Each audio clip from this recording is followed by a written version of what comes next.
જ્યારે કાયદો અને માનવતાનો સંગમ થાય છે ત્યારે કેવા ભાવુક દ્રશ્યો સર્જાય છે તેનો જીવંત પુરાવો સુરેન્દ્રનગર પોલીસ અધિક્ષકની કચેરીમાં જોવા મળ્યો. છેલ્લા કેટલાય સમયથી વ્યાજખોરોના ત્રાસથી આત્મહત્યાના ઉંમરે ઉભેલા એક પરિવાર માટે સુરેન્દ્રનગર પોલીસ દેવદૂત બનીને આવી. માત્ર 6 કલાકની ગણતરીની કલાકોમાં જ પોલીસે એક દંપતીને તેમના જીવનભરની મૂડી સમાન 35 તોલા સોનું અને કિંમત અંદાજિત 51 લાખ જે પરત અપાવ્યું અને નવું જીવન આપ્યું છે. જોઈએ આ અહેવાલમાં. પરિવાર સામૂહિક આત્મહત્યાના ઉંબરે હતો. 3 લાખના બદલામાં 18 લાખ રૂપિયા વસૂલ્યા. વધુ 20 લાખ રૂપિયા માટે દંપતી પર દબાણ. માત્ર 6 કલાકમાં વ્યાજખોરો પાસેથી સોનું પરત. 35 તોલા સોનું મૂળ માલિકને સોંપ્યું. એસપી પ્રેમસુખ ડેલુની આગેવાનીમાં ત્વરિત એક્શન. પીડિત મહિલાએ એસપીને રાખડી બાંધવા માંગ્યું વચન. સુરેન્દ્રનગરના અનિલ પરમાર અને તેમના પત્ની વ્યાજખોરોના ત્રાસમાં એવા ફસાયા હતા કે તેઓ પોતાના નાના બાળકો સાથે સામૂહિક આત્મહત્યા કરવાનું વિચારી રહ્યા હતા. વર્ષો પહેલા લીધેલા 3 લાખ રૂપિયાના બદલામાં 18 લાખ રૂપિયા ચૂકવી દીધા હોવા છતાં વ્યાજખોરો વધુ 20 લાખની માંગણી કરી રહ્યા હતા અને ગીરવે મૂકેલું 35 તોલા સોનું પરત આપતા ન હતા. અમારી પાસે કાલે બપોરના સમયમાં આવી હતી અને બેન અને બંને નાના નાના દીકરાને લઈને અને એ બેન જે છે એને ઘરવાળા સાથે એ લોકો સુસાઇડ સુધી કરવાનો વિચાર કરતા હતા. પછી એ લોકો મીડિયામાં અને તમામ જગ્યા જોઈને અને અમારી પાસે આવ્યા. કાલે લગભગ 12 થી 1 વાગ્યાના આસપાસ અમારી પાસે આવ્યા અને કાલે સાંજે 6 વાગ્યા સુધી અમે બેન કોઈ પાસેથી એ લોકો 3 લાખ રૂપિયા વ્યાજ પેટે લીધા હતા અને 3 લાખના એ લોકો 18 લાખ રૂપિયા ભરી દીધા અને બેનનો લગભગ 40 તોલા અને આસપાસનો સોનો જે લગભગ 50 થી 51 લાખનો જે સોનો હતો એ ગીરવી મૂકી દીધો હતો.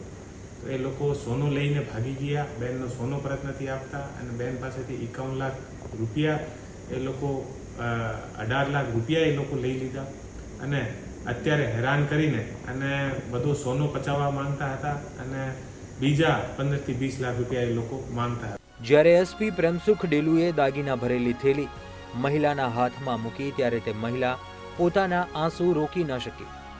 દાગીનાને માથે લગાડી ધ્રુસકે ને ધ્રુસકે રડતા તે બોલી ઉઠી, સાહેબ 10 તારીખે મારા ભાઈના લગ્ન છે. અમને બહુ બીક લાગતી હતી.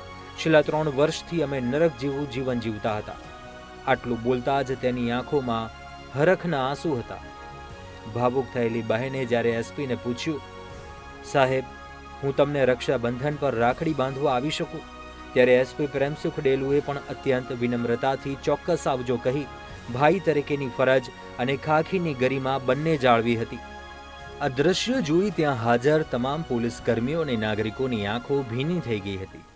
સિટી એ ડિવિઝન પીઆઈ સોલંકી અને આને સાથે સ્ટાફ મળીને અને 6 કલાકની અંદર તમામ જગ્યાથી જે સોનું હતો, છેલ્લા 5 થી 7 વર્ષથી આ બેનની આ સમસ્યા હતી, તો પોલીસ દ્વારા ફક્ત 6 કલાકની અંદર મહેનત કરીને તમામ સોનાના જે દાગીના છે લગભગ 50 થી 60 લાખ રૂપિયાના એ અત્યારે બેનને પરત લાવીને આપ્યા છે. સુરેન્દ્રનગર પોલીસ દ્વારા છેલ્લા 1 અઠવાડિયાની અંદર ચોથો એવો કિસ્સો છે જે મેં એવી રીતે વ્યાજ વટાથી પરિવારને મુક્તિ અપાવી છે. આથી પહેલાં થાનગઢના અંદર જે સુરેન્દ્રનગર પોલીસ દ્વારા જે 2 પરિવાર હતા, ગરીબ પરિવાર હતા, વ્યાજ વટામાં ફસાઈને અને પોતાનું ઘર મૂકીને અને અહીંયાથી એને ભાગવું પડ્યું હતું. એટલા આમ લોકોને હેરાન કર્યા. તો એ લોકો દ્વારા પોલીસ દ્વારા સંપર્ક કરવામાં આવેલ હતો. આ પછી થાનગઢ પોલીસ દ્વારા પણ આ લોકોને બંનેને પોલીસ બંદોબસ્ત આપીને ઘરે મુકાવ્યા. બધો જે વ્યાજ બટા હતા આ લોકોને ઉપર કાર્યવાહી કરીને અને અત્યારે એ પરિવાર ખુશીથી બંને પરિવાર જે છે ત્યાં થાનગઢમાં રહી રહ્યા છે.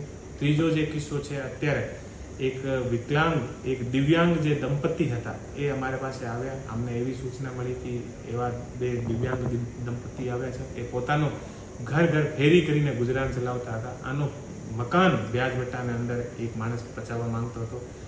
પોલીસ દ્વારા ફક્ત 5 થી 6 કલાકની અંદર આના તમામ ઘરના કાગળિયા પરત અપાવ્યા છે અને કાલે ધ્રાંગધ્રાની અંદર સાંજે હું જ્યારે ઓફિસના સમય પૂરો કરીને ઘરે જતો હતો તો રસ્તાના અંદર મને એક ઇકો ગાડી મેં એ લોકો સામે આવ્યા અને ઉતરીને ભાગીને અમારી તરફ આવતા હતા. તો અમે આને સાંભળ્યા.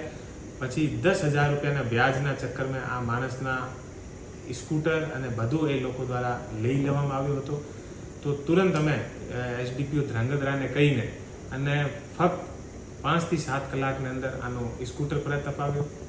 એસપી પ્રેમસુખ ડેલુ અને એ ડિવિઝન પીઆઈ સોલંકીની ટીમે આ કેસમાં જે ત્વરિતતા દાખવી તે કાબિલે તારીફ છે. બપોરે 12 વાગે પરિવાર રજૂઆત કરવા આવ્યો અને સાંજે 6 વાગ્યા સુધીમાં તો સોનું પરત મેળવી લેવાયું. છેલ્લા એક અઠવાડિયામાં સુરેન્દ્રનગર પોલીસે આવા 4 થી 5 કિસ્સાઓમાં વ્યાજખોરો પાસેથી મિલકતો અને દાગીના પરત અપાવ્યા છે.